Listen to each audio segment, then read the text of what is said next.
Hey guys, how's it going? Welcome back. Should you use a protective case on your MacBook? Hey, they're premium. They are aluminum. They can dent, they can ding. We all know this.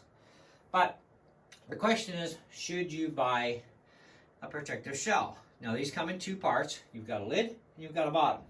And there are a bazillion choices on Amazon, none of which tickled my fancy any, but we did find one from a company in the States called Etsy. Okay, and kind of a weird name to pronounce too. I don't know how to spell it, so don't ask. But anyway, so I was looking around for cases. My wife was looking around for a Christmas present for me, and I thought, well, I wouldn't mind a protective shell for my MacBook Air.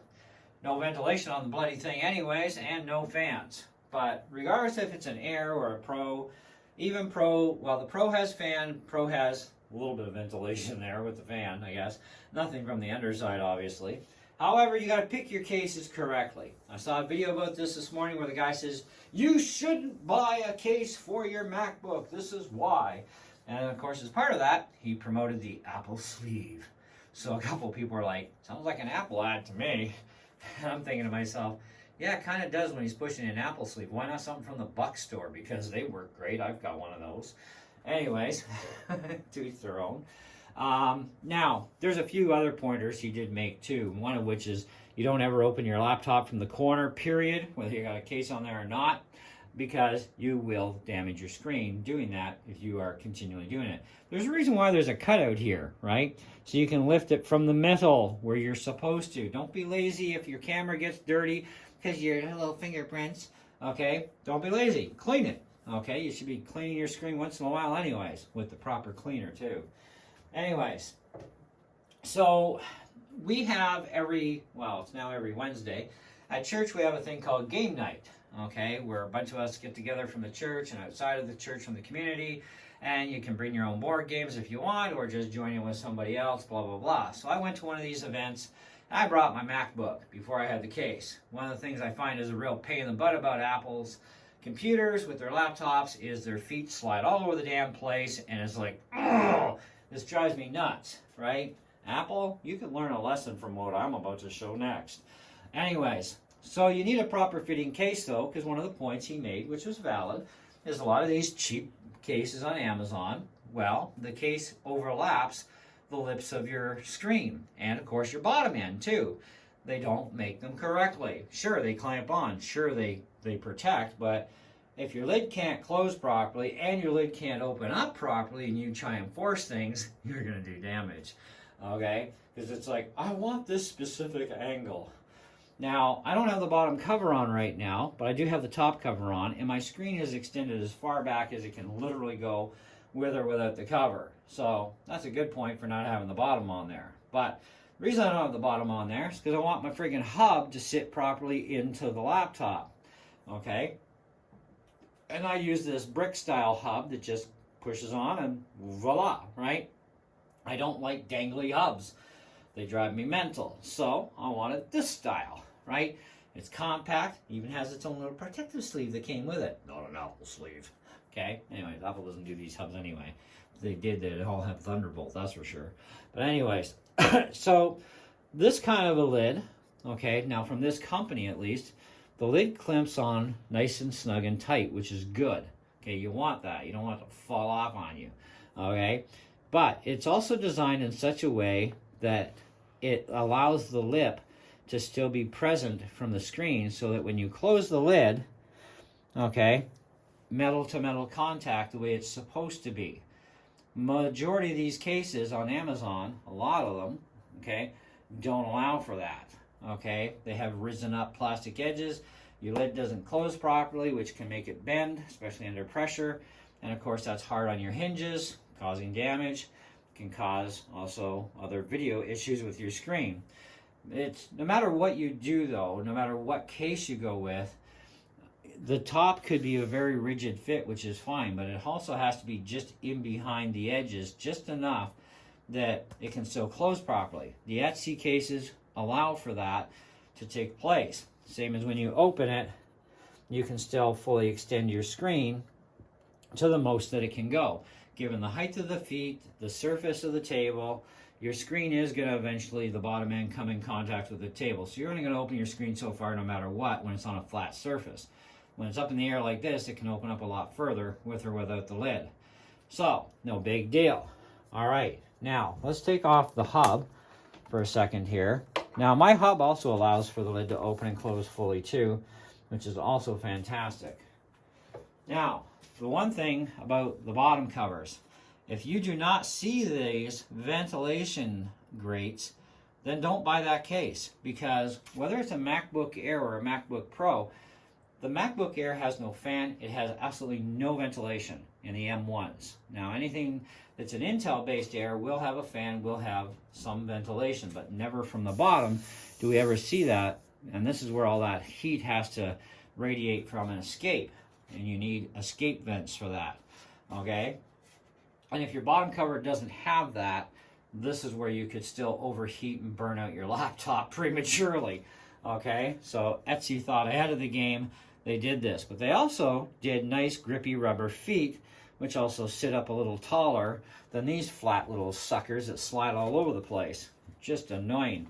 But then they also made the case so that these feet would catch themselves into these grooves, okay? So these are like impressions in, so your feet sit in there, so this also goes on properly. Now, the bottom half of this case is a lot easier to get off than the top half. I'll give it that, okay? So they also kind of thought that one out pretty good too. So now we've got this on here. Now, just because you have a more stiffer screen with this nice stiff lid doesn't mean you get away with still doing this sort of stunt opening from the corner, because that is bad no matter what. You will shift hinges, you can bend hinges, you can just cause all kinds of damage, okay? Now, putting the screen all the way back, we can still do that when it's risen up on a surface, okay? When it's flat down, we might only get this instead of that little bit of extra 1/4 of an inch, okay?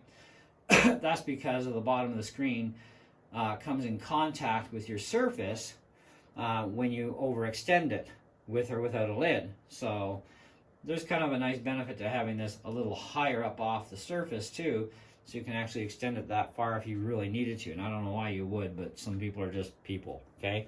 Now, the drawback to this case, the biggest drawback of having the bottom on, is when I go to put my hub on, because I'm using this style of a hub, it does make contact. We heard the little noise. We can see it's taking a charge. Good.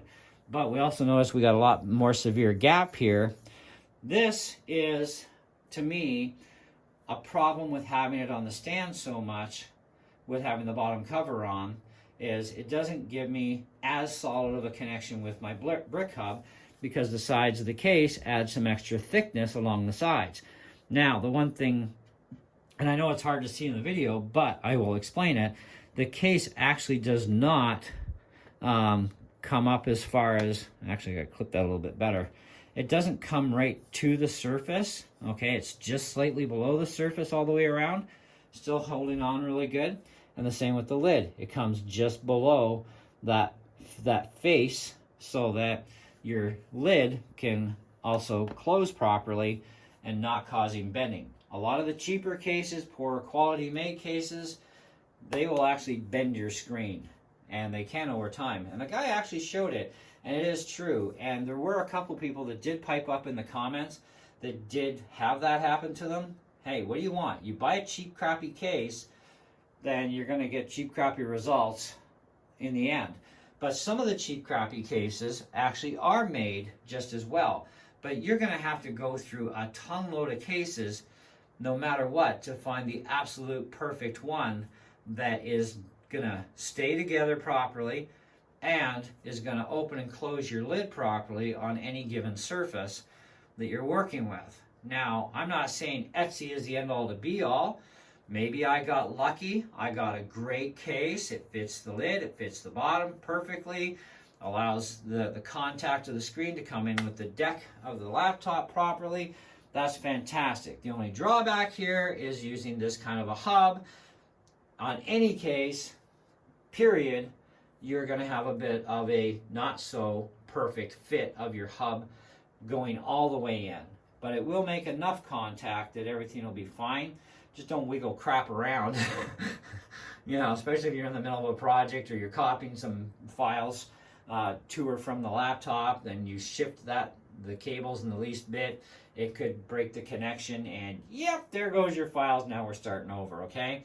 So in that case, I would say use a dangly hub kind of deal if you're going to use the bottom case all the time, you know, type of thing, right? I just use the bottom case if I'm going portable, and I'm not bringing my hub with me, so I get my full protection when I'm out with it, because, again, I'm not bringing the hub. I don't need the hub with me.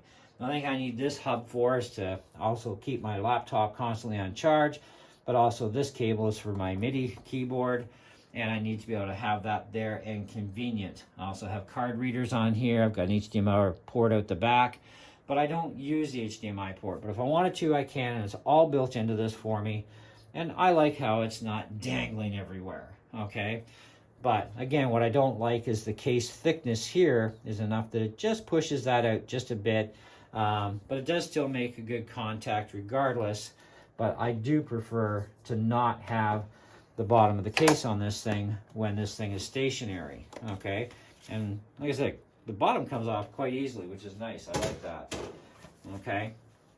So, and then I can just plug this sucker back in. Way I go. And we lift up our lid, and voila, okay? So, should you buy a case? I think if you're the kind of person that's kind of, you know, tossing your computer around a lot kind of thing. Like a lot of people are very abusive with their stuff.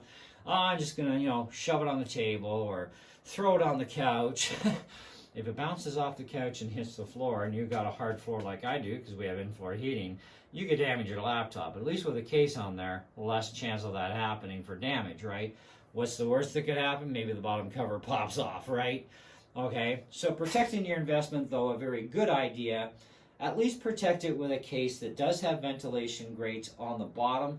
Make sure the top and the bottom fit absolutely perfect on the thing so that it allows for the top of the screen to contact the deck the way it would without a case. This way you know you're not going to bend it. Always lift your laptop lids open from the center and close them from the center as well. This means you get proper pressure all throughout.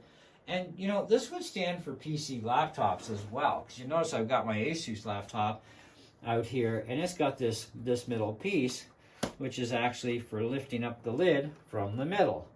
Okay? Now, I have less chance with this thing of actually making the camera dirty because it's countersunk under with the lens where this is right on the glass. So, you know, less chance I'm going to get this camera dirty over that one. But still, you've got that lid there to do its thing.